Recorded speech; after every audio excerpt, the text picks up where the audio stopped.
I spent a lot of time on hiya. I believe that's the biggest barrier that we have.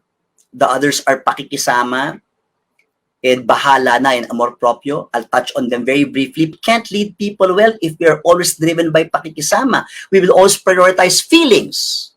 We're afraid to lose friendship of our people. Bahala na. Bahala na is what? Come what may, let it be.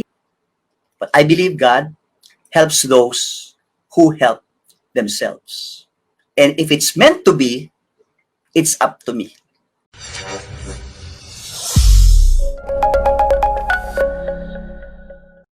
I spent a lot of time on hiya. I believe that's the biggest barrier that we have. The others are pakikisama and bahala na and amor propio. I'll touch on them very briefly. Pakikisama, the benefit is that, yes, we value and we emphasize good, smooth relationships. The disadvantage in a global scale is it becomes a barrier to effective leadership. We can't lead people well if we are always driven by pakikisama. We will always prioritize feelings. We're afraid to lose friendship of our people. There's a tendency to become popular and liked by others. We always want to be nice, and leadership is not just being nice. The job of the leader is to bring out the best of people, best in people, so that they can deliver results and also to make decisions for the greater good, even if it is not popular to your friends in your team. Filipino leaders typically give high ratings, right? Or middle ratings because they don't want to get into trouble with their friends. They give indirect feedback, or you use the sandwich technique. Good, bad, good. Stop using that because the person hears good at the start and good at the end. And that's the only thing that matters to them. So please, give people direct feedback. You owe it to others. Bahala na. Bahala na is what? Come what may, let it be. And we have versions in the Filipino setting. Bahala na si Batman, bahala na si Superman, bahala na ang Diyos. In English, let Batman, let Superman, let God take charge. I don't see a benefit to this cultural trait, to be honest. It may strike you as we depend on a higher force, say God, and when disasters or problems happen, it's God's will. We have sayings like, kung hindi ukol, hindi bubukol, it's not meant to be. But I believe God helps those who help themselves. And if it's meant to be, it's up to me.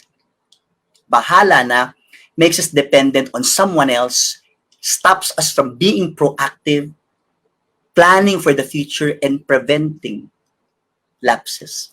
And when you operate in business organizations, when there is a lot at stake, you cannot just make a decision and just bet it on bahala na.